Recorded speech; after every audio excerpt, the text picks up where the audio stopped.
शरण शरण जी हनुमंता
म्हणता तुम्हा आलो रामदूता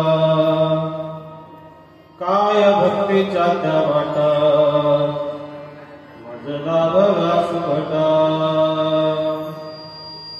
शूर आणि धीर स्वामी काजी तू सादर काय भक्तीच्या त्या वाटा मजला बघा सुभटा तुका मने रुद्रा तुका मने रुद्रा अंजनीच्या कुमारा काय भक्तीच्या त्या वाटा मजला बघा सुभटा नमोस्तु मंदाय सहस्रमूर्तये सहस्रपादा शिशिरोभावे सहस्रनामी पुरुषाय शाश्वते सहस्रकोटिग्रहारिणे नमः नमः कमलनाभाय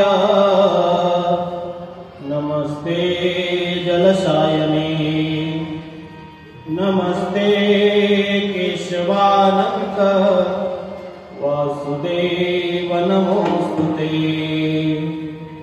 नमो ब्रह्मण्य देवाय गो ब्राह्मण हिताय च जगद्धिताय कृष्णाय गोविंदाय नमो नमः आत्मरूप गणेश केल्या स्मरण होय सकळ विद्यांचे अधिकरण तेचे बंधू श्री चरण श्री गुरूंचे श्री गुरुचरण सरोज रज निज मनुमुकुर सुधारी वरनौ रघुवर विमल जश जो दायक बल जान बुद्धिहीन तनु जानिके सुमिरो पवन कुमार बल बुद्धि विद्या देहु मोहे हरहु कलेश विकार मंगल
चिंतन रूपी सेवेकरता निवडलेला अभंग संत श्रेष्ठ वैराग्य मुक्ती जगदवंदे जगद्गुरु श्री संत तुकोबराय यांचा हा 4 चरणाचा तुकोबराय अभंगामध्ये म्हणतात की जो भगवान शंकराचा अवतार आहे, रुद्र अवतार ज्याला म्हटलेला आहे, नवे नवे जो अंजनी पुत्र आहे, अशा अंजनी पुत्र रुद्र अवतार असलेल्या आणि शूरता असून धीरताही त्याच्या ठिकाणी आहे. कारण शूर म्हटलं की धीर नसतो आणि धीर म्हटलं की शूर नसतो, पण यांच्या ठिकाणी शूरता आहे, धीरता आहे. नवे नवे शूरता असून धीरता असून माझे स्वामी कधी काय सांगतील तर स्वामींच्या सेवेकरता तत्पर आहे. स्वामी काजी तू सादर असे असणारे हनुमंतरायाला तुकोबराय सांगतात मी शरण जातो. शरण शरण जे हनुमंता तुम्हा आलो रामदूत. रामदूत देशदूत राजदूत तसा हा रामाचा दूत असणारा रामदूता मी तुला शरण येतो. का शरण येतोय तर दुसऱ्या चरणात महाराज सांगतात भक्ती कुणी करावी तर ती फक्त हनुमंतरायाने करावी, सेवे कुणी करावी तर ती हनुमंतरायाने करावी. अशी भक्तीमध्ये तत्पर असणारी, सेवेमध्ये तत्पर असणारे जे हनुमंतराय त्यांना भक्तीचा मार्ग विचारण्याकरता मी शरण जातो. काय भक्तीच्या त्या बाटा मज दावा व्यास बटा, असा हा अभंगाचा सरळ सरळ भावार्थ विठाला.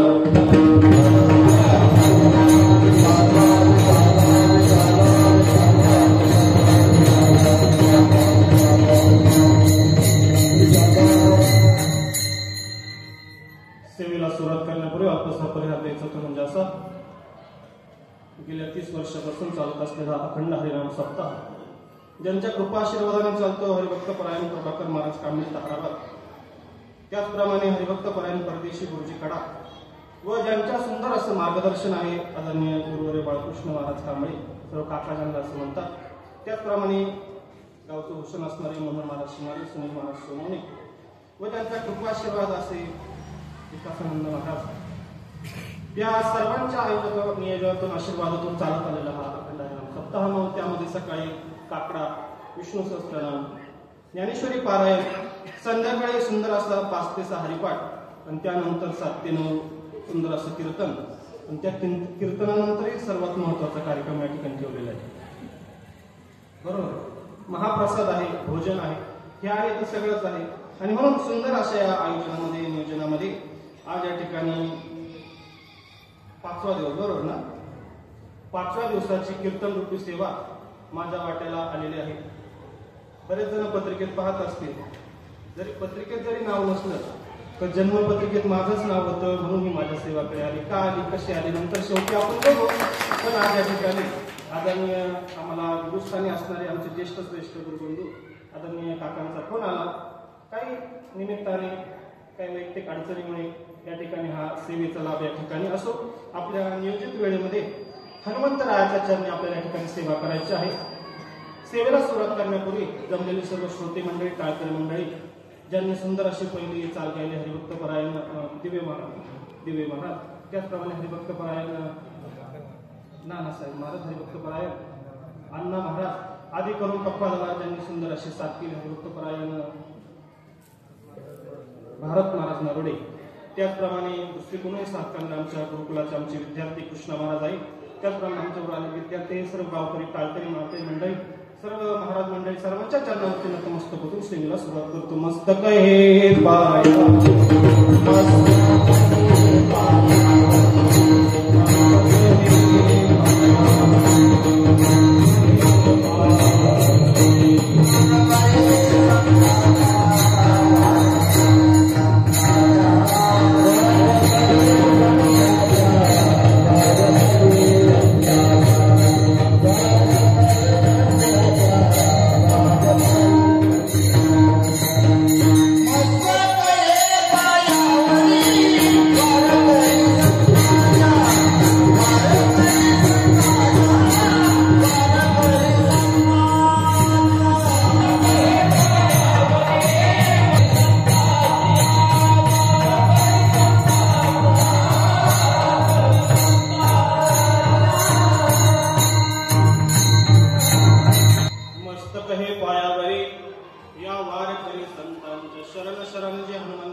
आजच्या अभंगामध्ये आपल्याला म्हणतात हनुमंतरायाला मी शरण जातो. शरण शरणजी हनुमंता, काही ठिकाणी शरण शरण हनुमंता आलेला, काही ठिकाणी शरण शरणजी हनुमंता आलेला आहे.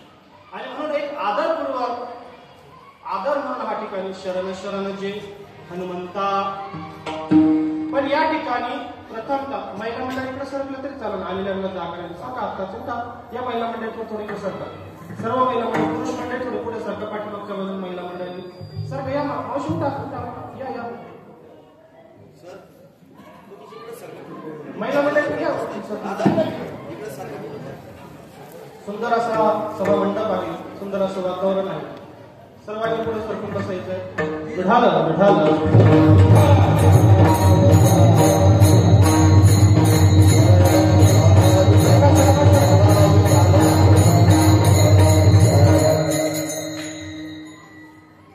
शरणजी हनुमंता. तुकोबारा या ठिकाणी त्या हनुमंतरायाला शरण जातात. तर प्रथमतः आपल्याला विचार करता येईल. हनुमंतरायांची जर श्रेष्ठता जर पाहिली तर ज्या तुकोबारायांची जर श्रेष्ठता जर आपण पाहिली तर ज्या तुकोबारायांना आपल्या संप्रदायाच्या कळसस्थानी म्हणून ठेवलेला तुका झाला असे कळस, एवढी तुकोबारायांची श्रेष्ठता.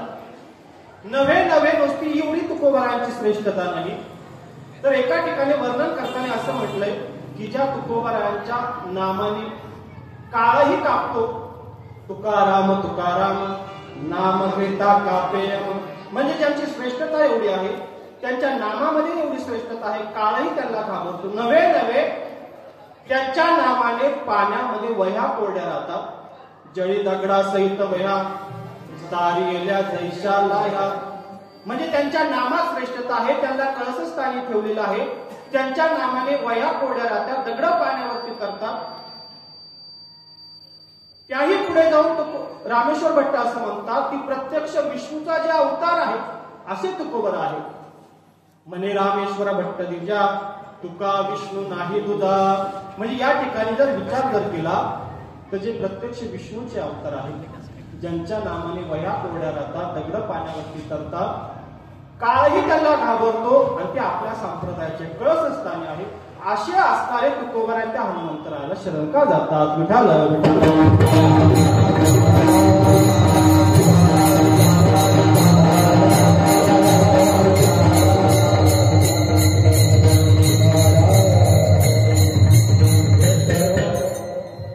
आवाज येतो पाठीमागे व्यवस्थित, थोडी मोठ करतात फक्त. हॅलो हॅलो हॅलो, पाठीमागे येतोय आवाज व्यवस्थित आहे. मग मला सांगायचंय तुम्हाला की तुकोबारायांची एवढी श्रेष्ठता. त्या पुढे जाऊन सांगतो, तुकोबाराय सांगतात आम्ही आमच्या पांडुरंगाच्या ठिकाणी एवढे एकनिष्ठ आहोत, एवढे एकनिष्ठ आहोत की आमच्या पांडुरंगापासून आम्ही दुसऱ्याचं नावही घेणार नाही. आमचा देव किती मोठा आहे, आमचा विठ्ठल प्रचंड, इतर देवाचे न पाहू तोंड, एका विठ्ठला वाचून न करू अनेक भजन. म्हणजे या ठिकाणी तुकोबारायांची श्रेष्ठता आहे. नवे नवे ते स्वतः वर्णन करतात, इतरांचं आम्ही नावही घेणार नाही, इतरांचं आम्ही दर्शनही घेणार नाही. नवे नवे एका ठिकाणी तर असं म्हणतात, दुसऱ्याचं जर आम्ही नाव घेतलं तर आम्हाला ब्रह्महत्येचं पातक लागेल. काय म्हणतात तुकोबाराय? विठाल विठाल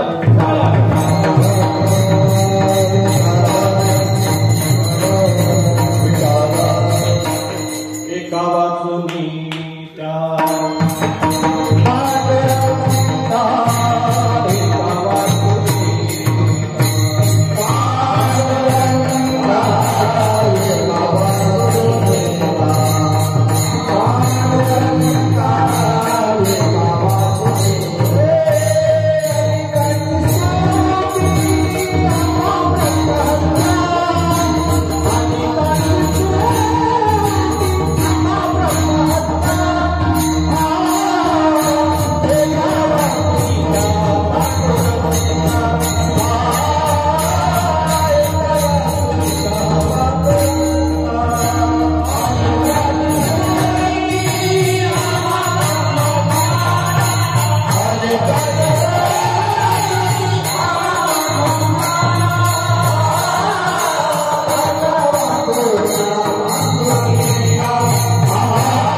मग या ठिकाणी तुकोबारायांची श्रेष्ठता एवढी आहे, तुकोबारायांच्या नावात एवढी ताकद आहे. नवे नवे तुकोबाराय सांगतात आम्ही दुसऱ्याचं नाव घेणार नाही, दुसऱ्याचं दर्शन घेणार नाही, तरी तुकोबाराय या ठिकाणी ते हनुमंतरायाला शरण का जातात.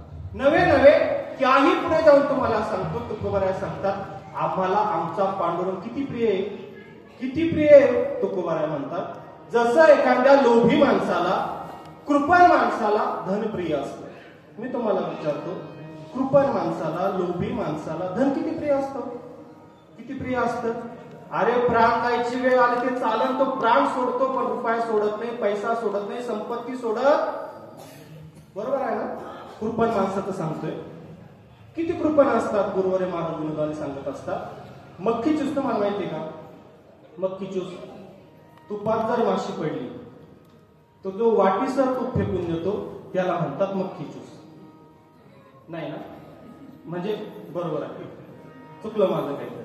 अरे ज्याला वाटतं तुपात जर माशी पडली आणि ती जर माशी उचलून फेकून द्यावं आणि हिच्या पायाला जर 2-4 किलो तूप गेलं तर काय करायचं, मग तो त्या तुपातून माशी उचलतो. नुसती तशी उचलत नाही, चांगली पिळून काढतो, झटकून घेतो. तेवढ्यावर त्याचं भागत नाही, पुन्हा तिच्याकडे पाहतो, अरे थोडं तूप दिसतंय बरं का, आणि मग आपल्या तोंडात घालतो. याला काय म्हणतात मक्खी चूस. कृपण माणसं प्राण गेले तर चालतील, पण असं कृपण माणसाचं जेवढं धनावरती प्रेम आहे, किती प्रेम आहे तुम्हाला एक उदाहरण सांगतो. विठाल विठाल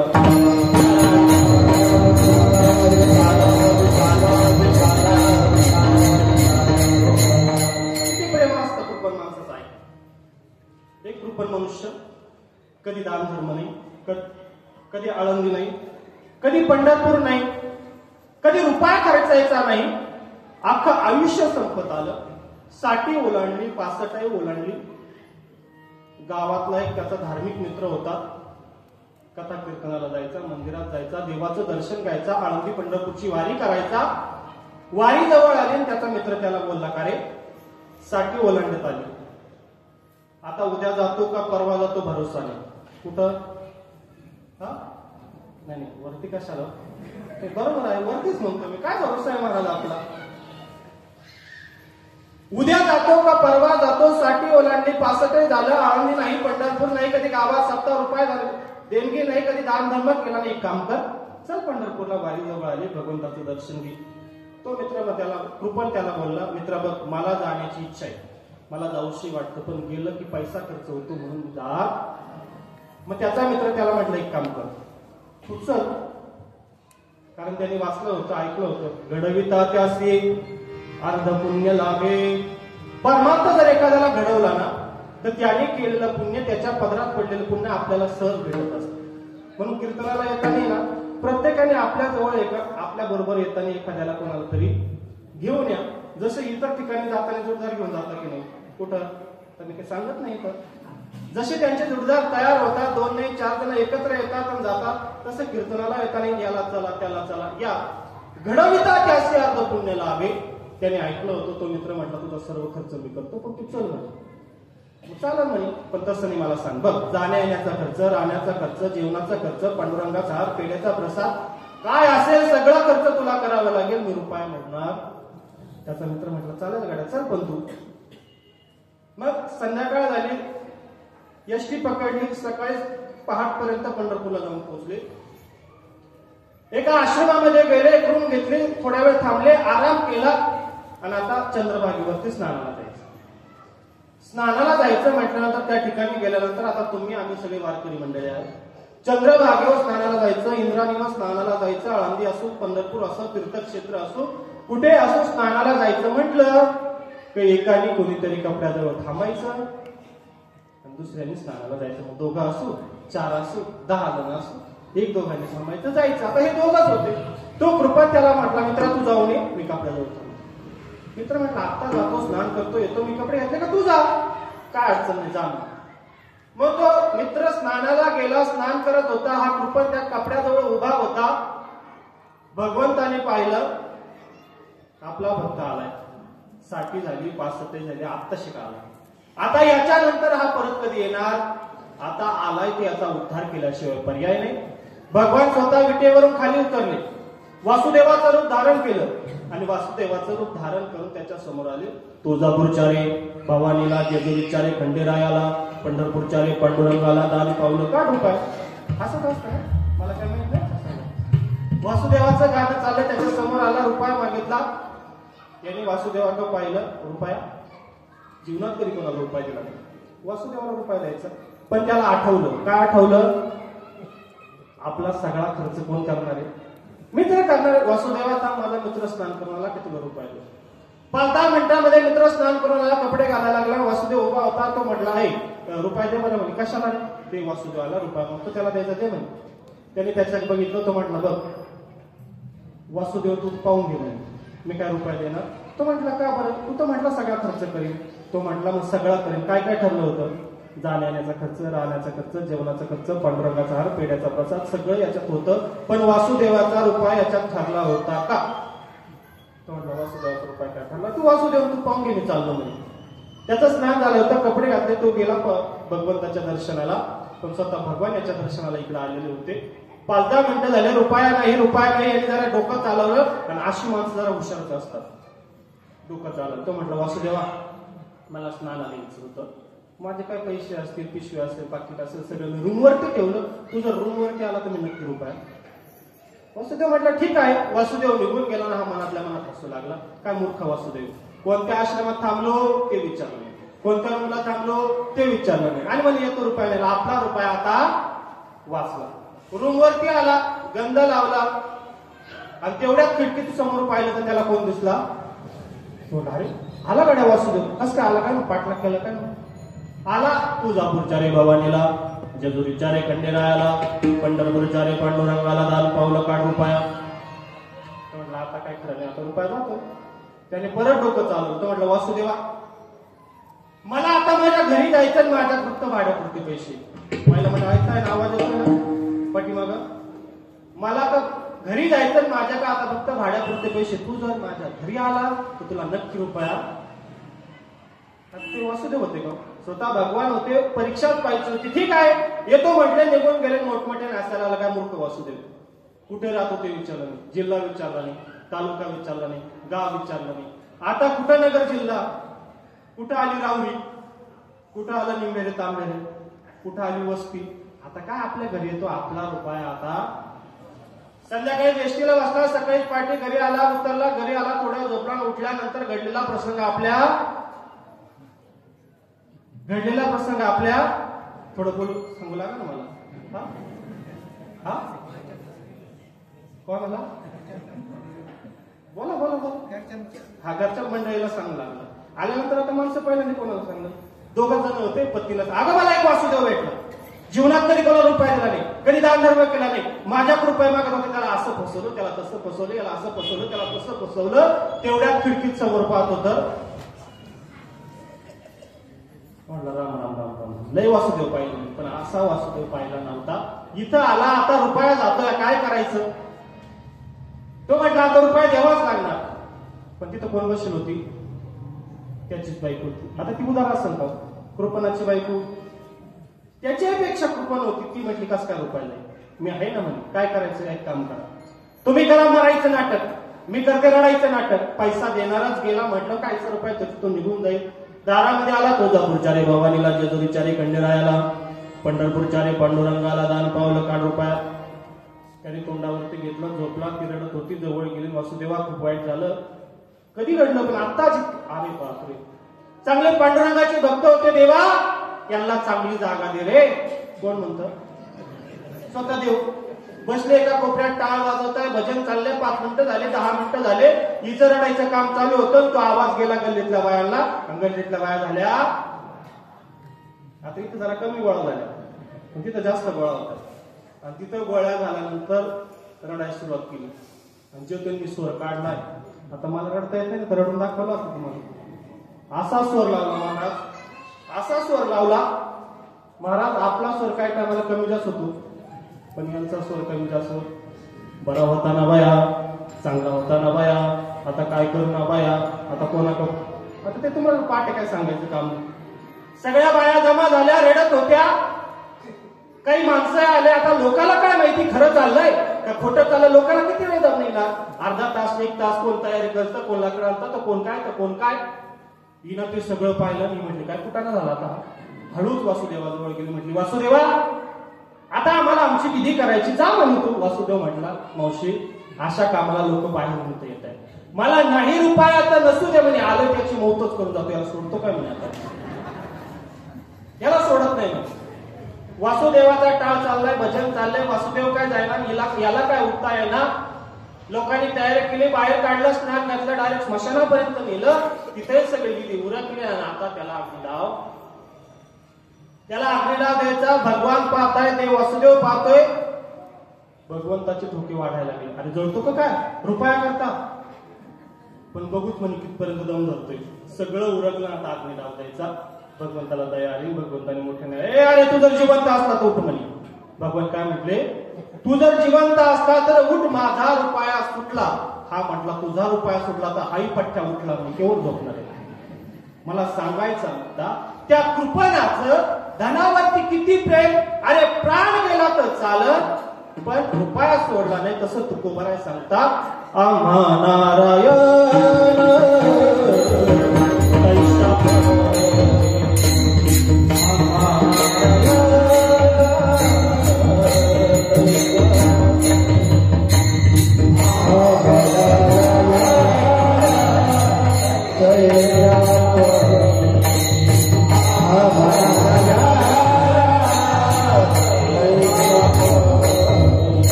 लोभी माणसाला धन जितकं प्रिय, तुम्हाला उदाहरण कळलं, तसं आम्हाला आमचा भगवान प्रिय आहे, आम्हाला आमचा देव प्रिय आहे.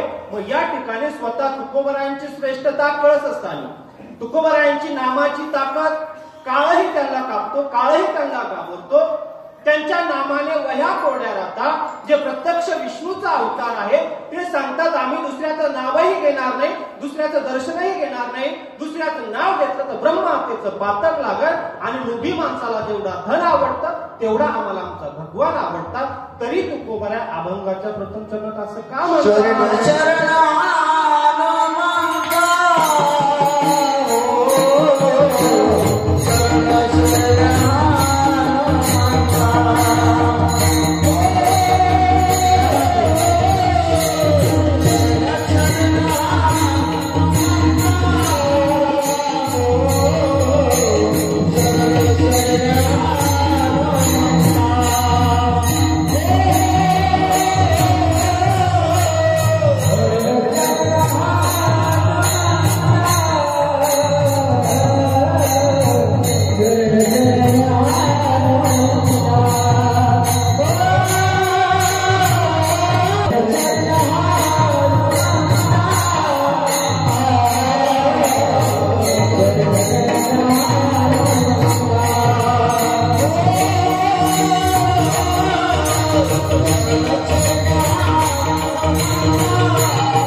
9:15 का 9:30?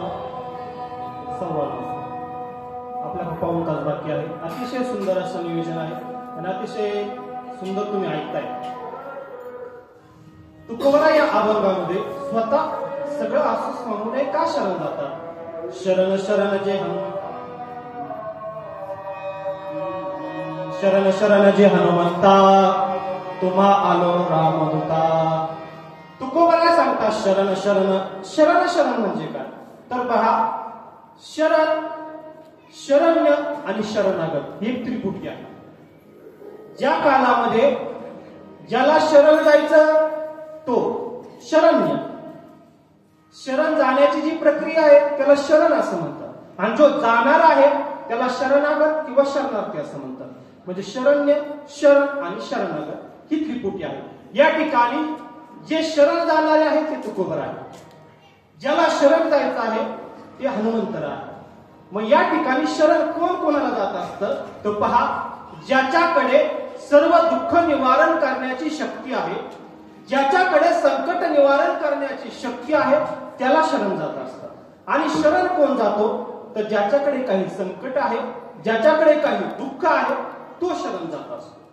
मग या ठिकाणी या जगामध्ये संत सांगताय, शास्त्र सांगते, शरण जाण्यात जर कोण योग्य जर असेल ना तो फक्त आणि फक्त भगवान परमात्मा आहे. तर दुसरा शरण जाण्यास योग्य नाही. तो भगवान परमात्मा आपले सर्व दुःख निवारण करू शकतो, आपले संकट दूर करू शकतो, आणि म्हणून त्या भगवंताला शरण गेलं पाहिजे. कारण माऊली असं म्हणतात, जो मज होय अनन्य शरण, त्याचे निवारे मी जन्म मरण, या लागे शरणागता शरण्य मीची येतो. जो अनन्य भावाने शरण येतो त्याचा उद्धार करतो. मग शरण गेल्यानंतर उद्धार करणारा हा भगवान परमात्मा आहे, त्याला शरण जायचं एक. आणि दुसरं कोणाला शरण जायचं? दुसरं शरण जायचं ते म्हणजे संतांना. जसं देवाला शरण गेल्यानंतर आपलं दुःख दूर होतं, देवाला शरण गेल्यानंतर आपले संकट दूर होतात, तसं त्या भगवंताप्रमाणे संताला शरण गेल्यानंतर आपले दुःख दूर होतात, आपले संकट दूर होतात. आत्यंतिक दुःखाची निवृत्ती, परमानंदाची प्राप्ती नाम जो मोक्ष आहे तो आपल्याला संतांच्या संगतीत आणि देवाच्या संगतीत होतो. कारण नाथ महाराज एका ठिकाणी असं म्हणतात, तुम्हाला भगवत प्राप्ती हवी, एक करा, दुसरं तिसरं काही करू नका. हरिप्राप्तीसी उपाय, धरावे संतांचे ते पाय. साधती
साध साधने तुटती भवाची बंधने, संतान प्राप्ती नाही ऐसे वेद तिथे ग्वाही. मला सांगायचा मुद्दा, शरण जाण्यास योग्य तो भगवान परमात्मा आहे, आणि शरण जाण्यास योग्य ते संत आहेत. आणि मग या ठिकाणी हनुमंतराय हे संत आहे, म्हणून देवाला शरण गेलं तर चालतं, संताला शरण गेलं तर चालतं. कारण देव आणि संत दोन्ही वेगळे नाही. हा, देव दिसायला वेगळे, संत दिसायला वेगळे, आकाराने वेगळे असतील, नावाने वेगळे असतील, पण स्वरूपाने मात्र एक आहे. देवते संत निमित्त त्या प्रतिमा, निमित्त मात्र प्रतिमा आहे. देव आणि संत दोन्ही एक आहे.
देव दिसायला वेगळे असतील, नावाने वेगळे असतील, संत दिसायला वेगळे असतील, नावाने वेगळे असतील, स्वरूप मात्र एक आहे.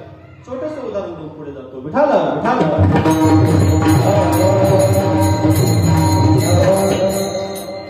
जुना काळ एक मनुष्य आपल्या मुलीचं लग्न जमवत होता. मग लग्न जमाना करता इकडे जाय तिकडे जाय प्रवास. मुलीचं लग्न जमत मुद्दाम जुना काळ म्हटलो, कारण आता म्हटलं मुलीचं लग्न करता बाप फिरत होता ते पटणार नाही. बरोबर आहे ना? म्हणून जुन्या काळात होतं तसं. वडिलांना मोठी चिंता असायच्या मुलीची लग्नाची. मग आपले एक वडील फिरता इकडे जाय तिकडे जाय, लग्न तर काय जमाना. 2-3 दिवस गेले, आलेच नाही. बऱ्याच लांब गेल्यानंतर एका गावामध्ये गेल्यानंतर त्यांना आठवलं, अरे आपला जुना मित्र या ठिकाणी राहतोय, बरेच दिवसाची गाठ भेटली, चला आलोय तर त्याच्याकडे जाऊ, गाठ भेट होईल आणि तसंच पुढे जाऊ. म्हणून त्या मित्राच्या घरी गेला, बसला. आता जुना मित्र भेटल्यानंतर मोठा आनंद झाला. गप्पा गोष्टी. आता त्या जुन्या मित्रांच्या गप्पा काय वेगळ्याच असतात, आठवणी काय वेगळ्याच असतात, आनंद काय वेगळाच असतो.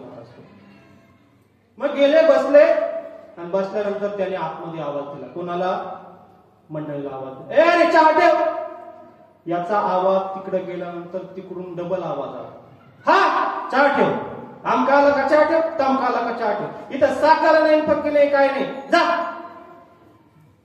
तो म्हटला एक काम कर, एक डुकराचं तंगड घे, कुत्र्याचं तंगड घे, त्याच्यात टाकून कर चहा.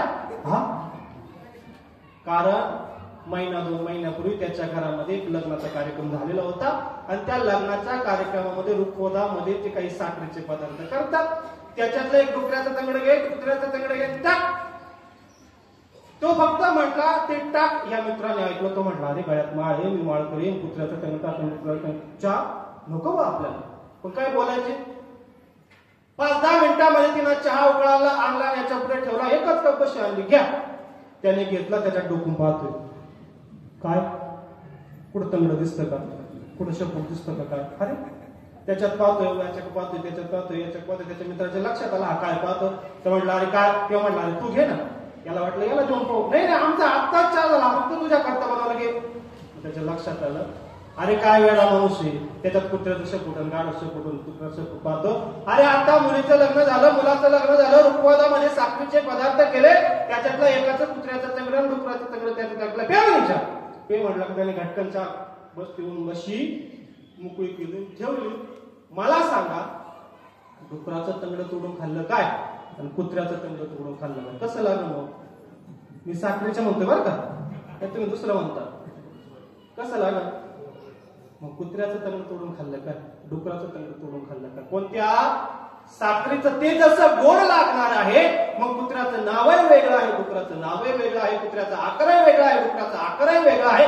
पण स्वरूप कसं आहे, स्वरूप जसं गोड आहे तसे देव आणि संत आकाराने वेगळे असतील, रूपाने वेगळे असतील, नावाने वेगळे, पण स्वरूप मात्र एक आहे. आणि म्हणून तुकोबाराय म्हणतात त्या हनुमंताला मी शरण जातो. शरण शरण जे हनुमंता तुम्हा आलो राम होता. शरण शरण जे हनुमंता. हनुमंता आता हनुमंतराय हे काय ठेवलेलं नाव. ज्या कालामध्ये जन्माला आल्यानंतर भूक लागली, काय खाऊ, काय नाही, एखादं पिकलेलं फळ का आपल्या मातोश्रीने सांगितलं. व पिकलेलं फळ नक्कीच सूर्याचा उदय झालेला होता. जसं काय लाल फळ पिकलेलं फळ आहे काय, गेले त्या सूर्याला गेलं, सर्व अंधार झाला, सर्व देव इंद्राकडे गेले. आणि मग इंद्राने त्या हनुमंतराला आपलं वज्र फेकून आणलं. ते वज्र आणल्यानंतर ते हनुवटीला लागलं, हनुवटीला लागलं म्हणून त्यांचं नाव हनुमंतराय असं पडलेलं आहे. तुम्हा आलो रामदूत. रामदूत, देशदूत, राजदूत असे अनेक प्रकारचे दूत आहेत. या देशातला संदेश त्या देशात देशदूत, या राजाचा संदेश त्या राजापर्यंत राजदूत, तसा रामदूत रामाचा संदेश सीतेपर्यंत असेल, रामाचा संदेश अंतरापर्यंत देण्याचं काम करणारी हनुमंतराय, अशा हनुमंतरायाला मी शरण जातो. आणि मग का शरण जातो तर तुकोबाराय सांगतात, भक्ती कुणी करावी, भक्ती कशी करावी ही फक्त आणि फक्त ही हनुमंतरायाला माहित आहे. ती विचारण्याकरता, ती माहीत होण्याकरता मी त्यांना शरण जातो. अभंगाचं पुस्तक काय भक्ती चाहता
कशी करावी ही फक्त आणि फक्त हनुमंतराया चालू शकते. ज्या 9 प्रकारच्या भक्ती सांगितल्या ना, श्रवणम, कीर्तनम, विष्णुस्मरणम, पादसेवनम, अर्चनम, वंदनम, दास्यम, सख्य आत्मनिवेदनम, ह्या 9 प्रकारच्या भक्ती. श्रवणम राजा परीक्षित, कीर्तनम शुकाचार्य, जसे ह्या 9 प्रकारच्या भक्ती सांगितल्यात ना, तसं या ठिकाणी सेवा कोणी करावी हनुमंतरायाने सांगितले. कारण संत मालिकेमध्ये वर्णन करता एका अभंगामध्ये असं म्हटलंय, दास्यत्व निकट हनुमंते पै केले, म्हणून देखील रामचरण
हनुमंते पै केले, म्हणून देखील रामचरण. काय केली भक्ती, कशी केली भक्ती, एक छोटस उदाहरण सांगतो. ज्या काळामध्ये राम रावणाचं युद्ध संपलं, प्रभू रामचंद्र सगळं अयोध्येमध्ये आले, अशा काळामध्ये राज्य सुरळीत चाललं, सगळं चाललं. मग हनुमंतराया आपल्या देवाची प्रभूची सेवा करायची. मग काय सेवा करायची? सगळे सेवा हनुमंतरायाच करायची. मग त्यांना काय जेवणा करता, आंघोळीचा असेल, कपड्याचा असेल, अंथरूण पांघरूण असेल, पाय दाबायचे असतील, सगळी सेवा कोण करायचं? हनुमंतरायाच करायचे. मग असं असतं आता जे काही सगळं करतो माणूस कोणाला हाक मारणार? मग आता प्रभूला काही लागलं का काय म्हणणार? अरे हनुमंता, त्याच काय झालं? अरे हनुमंता, स्वयंपाक झाला. अरे हनुमंता, पाय झालं. अरे हनुमंता, अरे हनुमंता. आणि मग असं असतं, आपणही नाही करायचं आणि दुसऱ्याचं नाव आलं का बरोबर इथं लगेच सांगत का तुम्हाला काही माहित नाही. पण काहींना ते सण होत. आता जे सेवा करणार नाव कोणाचं येणार? त्यांचंच येणार. मग लक्ष्मणबाई असेल, भरत शत्रुघ्न असेल, सीतामाता असेल, सगळ्या एकत्र आल्या. हे काय मध्ये वानर उड्या मारते, सगळं काही झालं. हनुमंता हनुमंता हनुमंता हनुमंत. हे प्रकरण बंद झालं पाहिजे. काय करायचं? काय नाही, आजपासून सगळी सेवा आपण करून घेऊ, आपल्या वाट्याला घेऊ. हनुमंतरायाला सेवाच ठेवायची नाही. मग देव कोणाला हाक मारतील? ठरलं. गेले सगळे देवाकडे. देवा, तुमची आजपासून सेवा आम्ही करणार. लक्ष्मणबाई म्हटले, सकाळी तुम्हाला गरम पाणी द्यायचं, कपडे वगैरे द्यायचे, आंघोळीची काय सेवा असेल ती सगळी मी करणार. बरं प्रभू म्हटले, ठीक आहे चालेल. तसं नाही, ते कागदावरती लिहून आले, सही द्या. ते हनुमंताने नाही ऐकलं आणि डोक्यात त्याला घातलं. काय करायचं? ती सही पेपर सही दाखवून ते काम झालं. ठीक आहे, घ्या सही घ्या. भरत शत्रुघ्न म्हटले, स्वयंपाक करायचा, जेवण खावण तुमचं काय असेल ते आम्ही बघणार, द्या सही दिली. सीता माता म्हटले, अंथरूण पांघरूण करायचं, तुमच्या हातपाय दाबायची ती सेवा चालेल म्हणे, काय अडचण दिली सगळी सेवा. दुसऱ्या दिवशी नेहमीप्रमाणे हनुमंतराय आपलं गरम पाणी वगैरे कपडे लत्ते घेऊन गेले. तर तिथं आधी कोण होतं रे पोराओ? तुम्ही ऐकताय ना? आधी कोण होतं? लक्ष्मण भैया तिथं पाणी वगैरे कपडे लत्ता सगळं घेऊन उभे. काय हनुमंता? काय ना देवा करता पाणी? नाही नाही नाही ती सेवा आजपासून माझ्याकडे. हे बघ कागद. नाही कागद वगैरे काय चालू द्या. ठीक आहे. गेले. हनुमंतरायाला वाटलं आता आंघोळीची सेवा नाही, मग आता आपण काय करू? स्वयंपाक पाण्याची सुरुवात करू. म्हणून किचन मध्ये गेले. तर तिथं आधीच कोण? भरत शत्रुघ्न. त्यांचं चाललंय वांगे बटाटे कापायचं काम. काय नाही हनुमंता? काय नाही, स्वयंपाक करता आलो.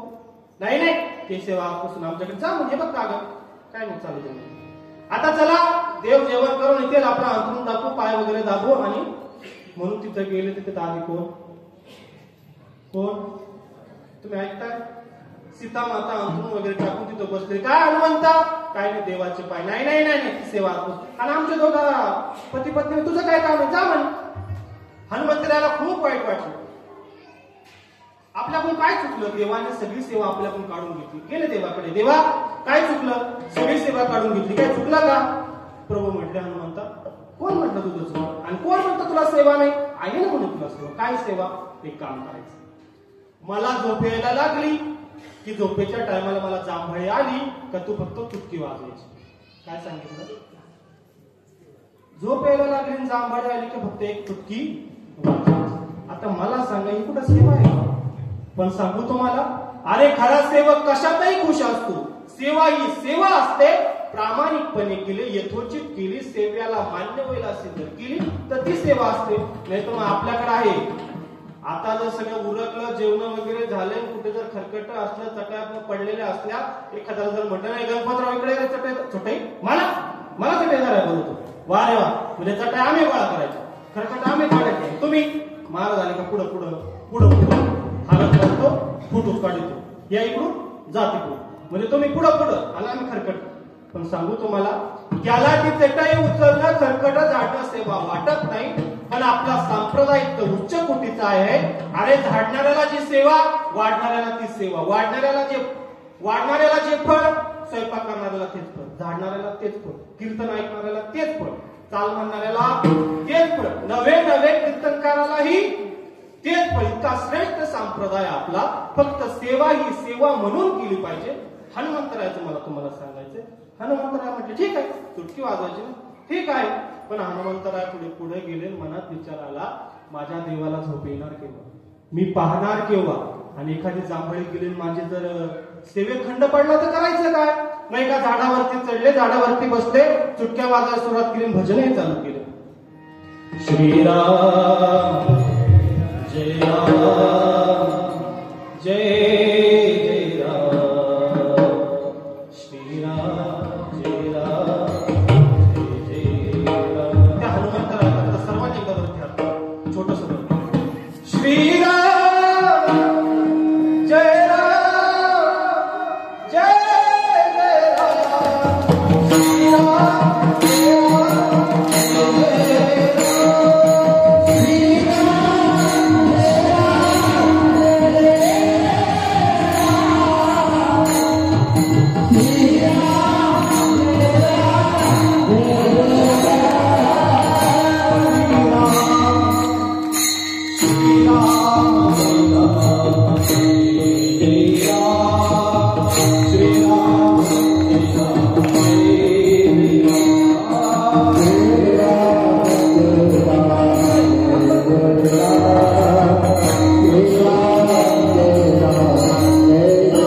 भजन चाललं, इकडे जेवण झालं, अंथरूण टाकलं, प्रभू रामचंद्र आपल्या अंथरुणावरती गेले. दुपारची वेळ, गप्पा चालल्या. सीता माता आणि प्रभू रामचंद्र दोघं गप्पा मारत होते. गप्पा मारता मारता प्रभू रामचंद्राला झोप यायला लागली. जांभळी काय सांगितलं होतं, जांभळ आले का एक चुटकी वाजवायची. इकडं चुटक्या वाजवायचं काम चालून देवाचं तोंड वाचलं. ते तोंड मिटायला तयार, जांभळी खाली यायला तयार. 2 मिनिटं झाले, 4 मिनिटं झाले. सीता माता गडबडली. काय झालं देवा, काय झालं देवा? बरं आता काय झालं सांगायला? तोंड मिटलं तर सांगता येईल का? कसं सांगता येईल? हा, तोंड तर काय मिटाना, सांगता तर काय ना. सीता माता गडबडून गेल्या. लक्ष्मणाला बोलवलं, बरं शत्रुघ्न बोलवलं. सगळे देवा काय झालं?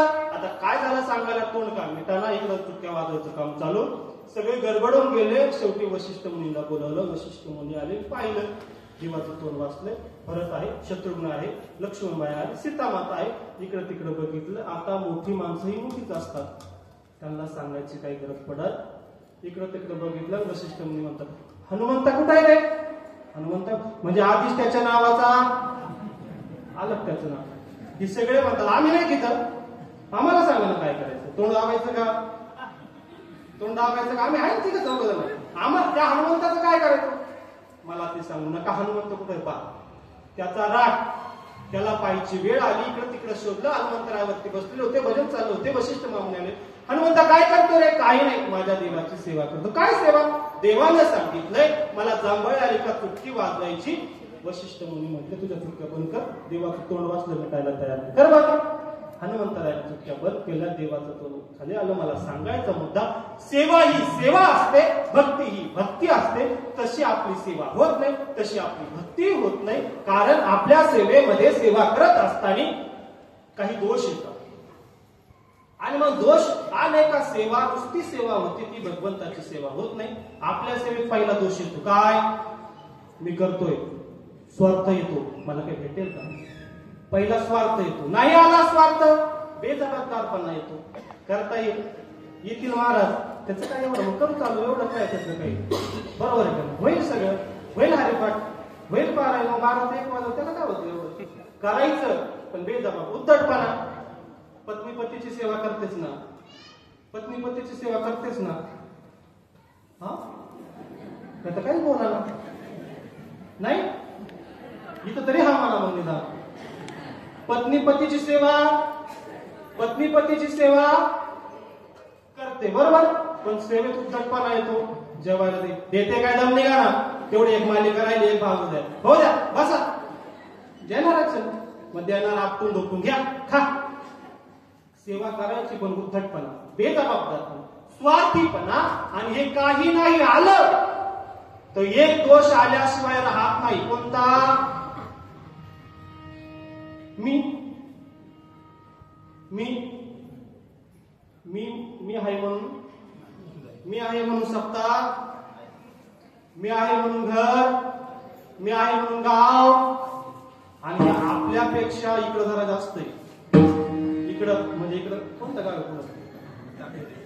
इकडं, मग कुठं इकडं, इकडं लई काय? मी आहे म्हणून, मी आहे म्हणून. हे तुम्हाला माहित नसेल ना काहीच. मी आहे म्हणून राहिले, दुसरी राहिली मी आहे म्हणून प्रपंच.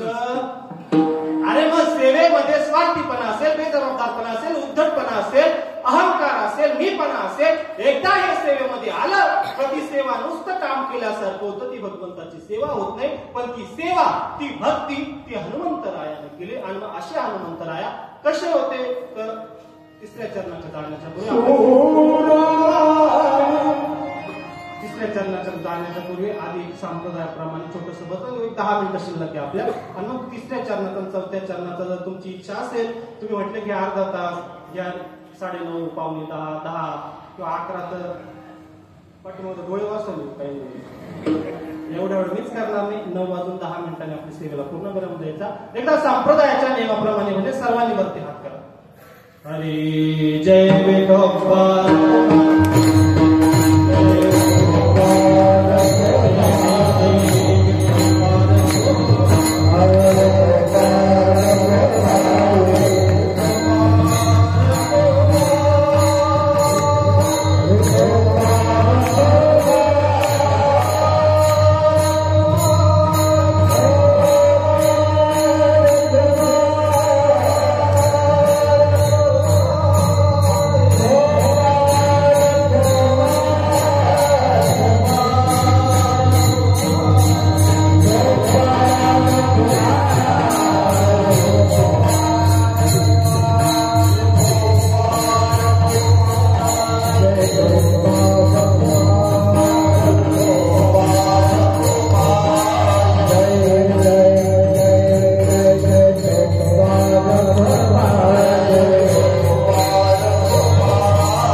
हनुमंतरायाला शरण जातात. अशी ही भक्ती आहे.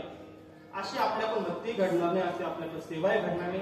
आपली सेवा कशी असते आता सांगितलं असतं, पण आपली वेळ संपली, वेळ थोडा कमी आहे आणि जेवण करायचे, काही लहान मुलं आहेत, महिला आहे, कामाचा वर्ग आहे, सगळ्याला वेळ झाला तर चालतो, पण याला वेळ होऊन चालत नाही. हा बरोबर आहे का नाही? आणि म्हणून एक 10 मिनिटांमध्ये आपल्याला या ठिकाणी थांबायचं आहे. सर्वजण माझ्याकडे लक्ष द्या. त्या हनुमंतरायाला शरण जात असताना ते हनुमंतराय कसे आहे तर पहा, ते शूरय आहे आणि धीरय आहे. कारण पहा, शूर म्हटलं की धीर नसतो आणि धीर म्हटलं की शूर नसतो. एखादा शूर आहे आणि तो नम्र आहे, असं कधी होतं का? शूर म्हटलं की त्याच्या अंगात गरमी असते, तो कधी नमतं घेत, आणि जो नमता असतो तो कधी शूर. कारण असं म्हटलंय रणांगणामध्ये शूर कधी लपत, युद्धाच्या वेळेस शूर लपत, आणि युद्धाच्या वेळेस जो लपतो त्याला शूर म्हणायचं, युद्धाच्या वेळेस जो लपतो त्याला शूर म्हणायचं नाही. आणि मागायच्या वेळेस कुणी आलाय, मागतोय, आणि अशा वेळेस दाता लपतोय. खूप मोठा दाता आहे हो. मागायला आला का लपला, दाता आहे तो. सप्ताह चाललाय, सगळं चाललंय, लपून बसतो. सप्ताह झाला का किती पाहिजे बरं, किती देऊ? आता काय जो वेळ आहे त्याला कुठे दाता म्हणायचं नाही. कारण एका श्लोकामध्ये असं म्हटलंय, तारों के तेज में चंद्र छुपे नहीं, सूर्य छुपे नहीं बादल छाए, रीड पडे रजपूत छुपे नाही, दाता छुपे नाही मांगन आहे.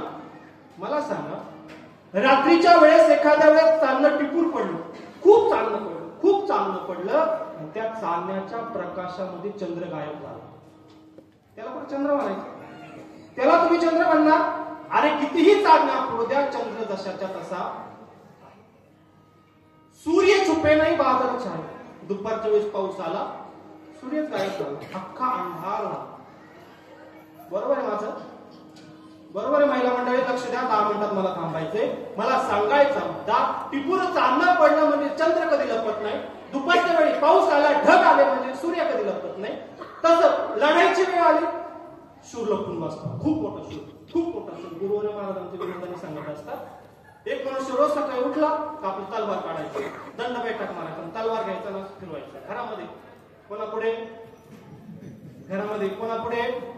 हा कोणापुढे? आपल्या बायको पुढे जायचं, इकडून तिकडून फिरायचं, तिच्या नाकापाशी असं करत, जा तिकडं, मला करू द्या स्वयंपाक, तिकडं जा, तिकडं तलवार फिरवा, माझ्या पुढे कुठे फिरवता? रोज त्याला ती काय करायची? हा रोज बोलायची त्याला. पण त्याला कधी काय वाटत, जा तिकडं, तिकडं कुठेतरी लाडा, तिकडं कुठेतरी तलवार चालू, इथं कुठं माझ्या पुढे, करू द्या मला स्वयंपाक, करू द्या मला काम. बरेच दिवस झाले तो म्हटला, रोजच उठून मला बोलतो, रोजच उठून मला बोलतो, मी काय शूर नाही? आत्ता जातो. गेला, 20 माणसांचे 40 हात तोडले, बंडल बांधला, गठ्ठा बांधला, डोक्यावरती घेतला, अख्खा धक्का पडत होतं. घरी आला, तिच्या पुढे टाकले, बघ म्हणत होती ना, तिकडं जा, इकडं जा, मी शूर नाही.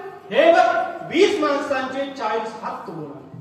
ती म्हटली, मला माहिती किती शूर आहात तुम्ही, 20 माणसांचे 40 हात तोडून आणले, मग 20 माणसांचे 20 मुंडकेच का नाही आणले? अरे ते मुंडके माझ्या आधीच कुणीतरी तोडून गेले होते. हा तो शूर आहे, तो शूर नाही. दाता छुपे नाही मांगन आयो, एवढी मोठी परवणी आहे, एवढी मोठी संधी आहे, आणि तो लपून बसतोय, त्याला दाता म्हणत नाही. अशा ठिकाणी स्वतःहून येणार, हे घ्या, किती 1000, 2000, 5000, किती पाहिजे मला सांगा, आणि शेवटी अडचण आली तर मला सांगा. असे म्हणणारे दाते आहेत काही ठिकाणी.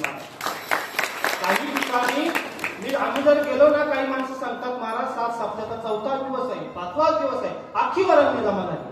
आणि काही जण शेवटी आम्हाला सांगतात, काही जर कमी पडलं ना, वरंगणी तर दिली, पण देणगीची वेळ आली, वरंगणी वेगळी, देणगी वरंगणी द्यावाच लागते. तसं देणगीचं काय आहे का? काही माणसं वरंगणी देऊ नये, देणगी करतात. काय पाहिजे? काल्याच्या पंक्तीला अडचण आहे काय? महाराजांचं काय सप्ताह मंडप शक्ती काय? आम्ही आहोत. अशी आता ही वेळ आहे, ही वेळ निघून गेली, सगळं उरकलं, मग तो दुसऱ्या दिवशी येतो. काय अडचण आहे? आता काय उपयोगी? मला सांगायचं म्हणतात, जो शूर आहे तो कधी लपत नाही. एखादा शूर असेल तो धीर असेल असं नाही. पण हनुमंतरायाची गोष्ट आहे, शूरही आहे धीर आहे. किती निर्णय क्षमता, किती धीरता, समय शांतताही व्हावं लागतं आणि वेळ आली तर प्रसंगी शौर्यही दाखवावं लागतं. अशी हनुमंतराया किती शांत, ज्या काळात सीते मातेचा शोध करायचा त्या रावणाच्या लंकेमध्ये जाऊन शांत ते तिकडं जा आपल्या सीता मातेला शोधले, परिचय दिला आणि शेवटी आपली धीरताही दाखवून आले लंकेमधून येताना.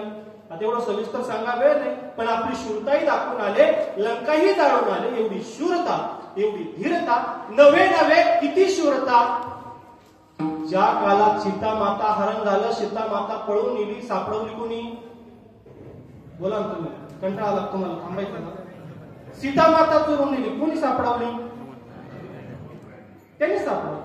आणि ज्या काळामध्ये स्वतः प्रभू रामचंद्र लक्ष्मण भैया चोरीला गेले, तेव्हा कोणी सापडवले? तेव्हाही हनुमंतरायाने सापडवले. अहिरावण ज्या काळामध्ये रावणाच्या मदतीकरता आता यांना तू घेऊन जा, लपून ठेव, अशा काळामध्ये अहिरावण येतो, त्याला घेऊन जातो. रात्री 12-1 वाजता हनुमंतराय पाहता आता प्रभू झोपलेले होते, गायब झाले. आता उद्या युद्धाला कोणाला उभं करायचं? युद्ध कसं करायचं? प्रभू रामचंद्राला घेऊन यावं लागेल. शोधताय सापडायला तयार नाही. मला सांगायचा मुद्दा, शूरता किती आपल्या स्वामीला सापडवण्याची ताकद. सांगायचं मला, थांबायचं, वेळ संपलाय माझा. मग आता शोध लावायचा. एका झाडाखाली बसले, 12-12:30ची रातची वेळ होती आणि त्या मोठ्या वटवृक्षावरती एक गीध नावाचा पक्षी राहत होता. काय राहत होता पोरांनो? माझ्या लक्ष द्या. गीध नावाचा पक्षी राहत होता आणि त्या गीध नावाच्या पक्षाची जी पक्षी होती ती गरोदर होती. त्या दोघांच्या गप्पा चालल्या. बोल, तुला काय खाऊशी वाटतं, तुला काय पाऊशी वाटतं? तिला टोहाळ विचारतो एकमेकांच्या गप्पा चालल्या. ते कोण ऐकत होतं? हनुमंतराया झाडाच्या खाली बसून ऐकत होते. आणि तेवढ्यात तिनं सांगितलं, मला काय खाऊशी वाटतं माहितीये काय? मला की नाही मनुष्याचं मांस खाऊशी वाटतं. काय सांगितलं? माणसाचं मांस खाऊशी वाटतं. म्हटल्यानंतर तो तिचा गीध पक्षी तो शांत बसला. ती म्हटली, आता का शांत बसला? काय पाहिजे? बराच वेळ विचारत होता. तो म्हटलं, पक्षाचं म्हटले असते, प्राण्याचं म्हटले असते, कुठेही गेलो असतो, 2-3 लचके तोडून आणले असते, तुला दिले असते. पण हे माणसाचे कुठून आणून देऊ? पण माणसाचे कुठून आणून देऊन म्हणताच त्याला आठवलं, थांब. आत्ताच अहिरावण 2 पुरुषांना घेऊन इथून गेला आणि उद्या सकाळी तो देवीला बळी देणार आहे. आता जातो त्यांचे 2 लचके घेऊन येतो, तुला देतो. ते कोण ऐकत होतं? सापडले गाड्या.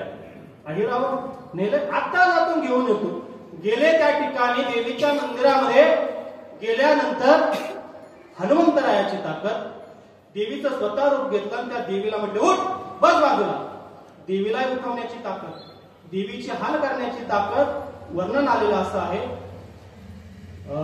जाऊनी पाताळा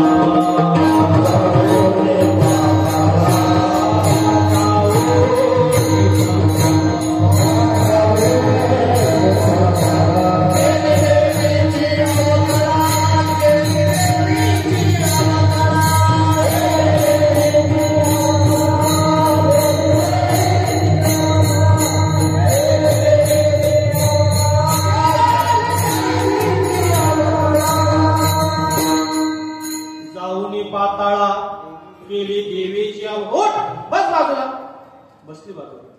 स्वतः हनुमंतराया देवीचं रूप घेतलं, तिथं उभं राहिलं. सकाळच्या वेळी या दोघांना बळी देण्याकरता तिथं आणलं. दार उघडणार, आतून देवी नावा दिला, थांबा, सर्व बाहेरच थांबा. देवीला घेऊन त्यांची तरी काय चुकी? ते 9:05 झालंय, बाबाचं केवढं चाललंय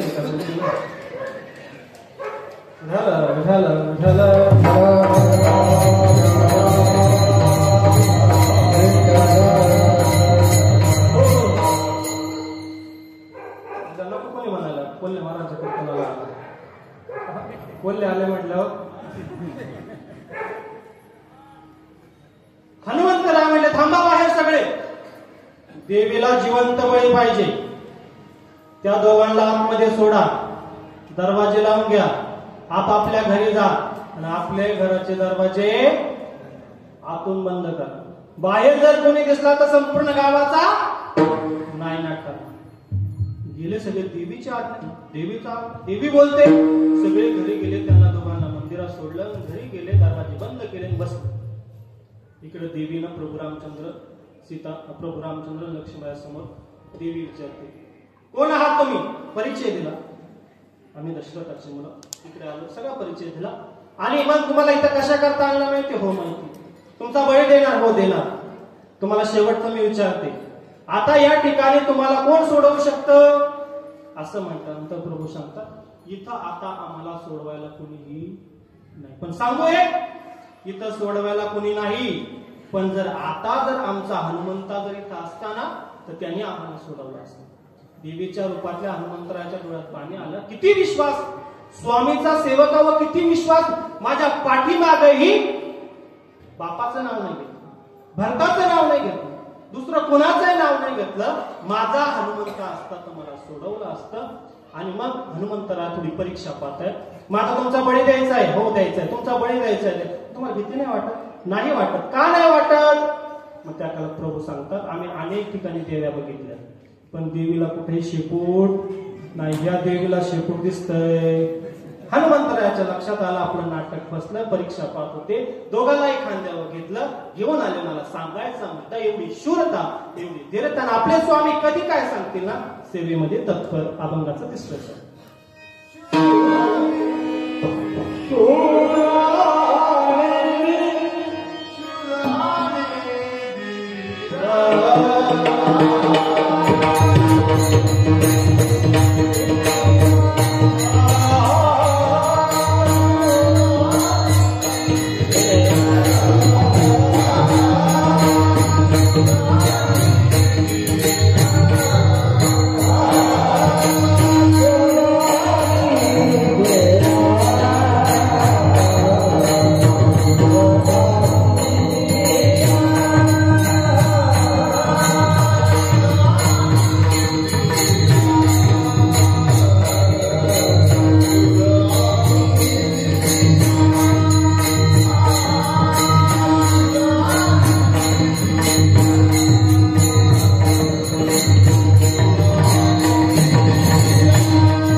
ज्या कालामध्ये सर्व युद्ध संपलं, हनुमंतराया, प्रभू रामचंद्र, सीता माता अयोध्येमध्ये गेले आणि मग सर्व माता भगवंताला, लक्ष्मण सगळं विचारले कसं झालं युद्ध, कसं काय झालं, सगळा प्रसंग विचारत होता. प्रत्येक वेळेस प्रभूला काही विचारलं, अरे मग सीतेचा शोध कसा लागला, तो हनुमंत होता ना. मग फूल कसा बांधला, तो हनुमंत होता ना. अरे मग त्या युद्धामध्ये बऱ्याच अडचणी आल्या, तो हनुमंत होता ना. नवे नवे तुम्हाला चोरून नेलं, तुम्हाला तो हनुमंत. अरे पण त्या हनुमंतराला जमलं तरी कसं एवढं सगळं. मग प्रभू रामचंद्र सांगतात त्याला का जमणार नाही, तुम्हाला तो कोण वाटला, तो प्रत्यक्ष भगवान रुद्राचा अवतार आहे. तुका म्हणे रुद्रा, तुका म्हणे रुद्रा, तुका म्हणे रुद्रा, तुका म्हणे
रुद्र अवतार आहे आणि म्हणून त्याला सर्व शक्य आहे असे संत रूप असणारे जे हनुमंतर आहे त्यांना शरण जायचं. का शरण जायचं? भक्तीच्या वाटा काय आहे त्यांना माहिती आहे.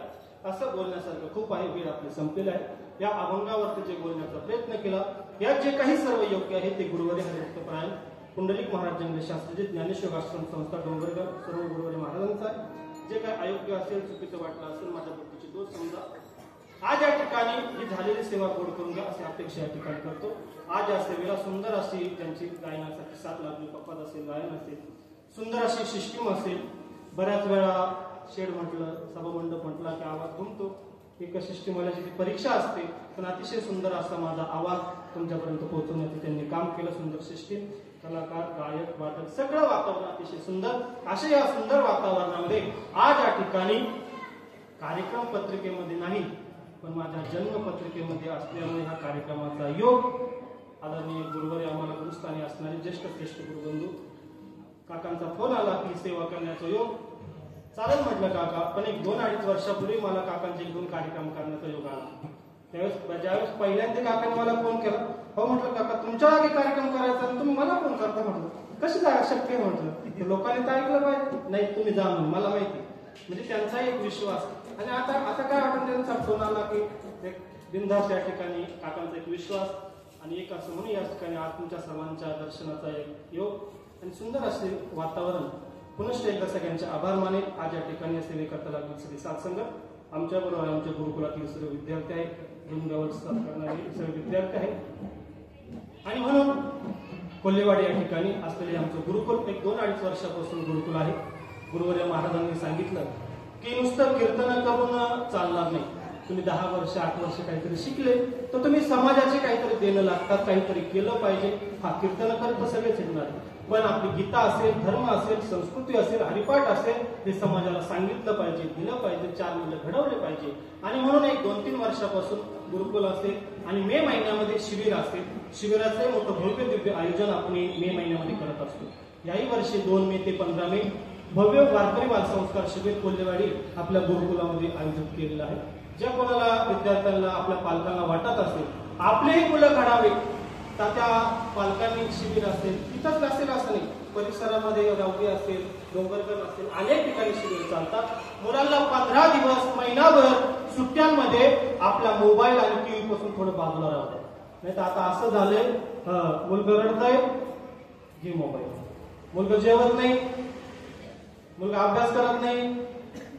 हा आज प्रत्येक वेळेस मोबाईल मोबाईल मोबाईल मोबाईल वाचून मुलं राहायला तयार नाही. टीव्ही असेल, वेगवेगळे आपले ते संस्कारही राहिले नाही. आणि म्हणून शिबिरामध्ये आरोग्य असेल, योगा असेल, प्राणायाम असेल, संस्कृती असेल, या सगळ्या गोष्टी त्या ठिकाणी देणार आहोत. पत्रिका आहे, गाडीमध्ये कोणाची जर पालकांची इच्छा असेल तर शिबिराचाही लाभ घ्या. आणि असे छोटे मोठे कलाकार आपण त्या ठिकाणी घडवत आहोत. पुनश्च एकदा सर्वांचे मी या ठिकाणी आभार मानेल ही सेवेची संधी. यानंतर आयोजक नियोजक काही ज्या सूचना असतील त्या 2 मिनिटं देतील. तोपर्यंत सर्वांनी आपल्या जागेवरती असंच बसून राहायचं. ज्ञानेश्वर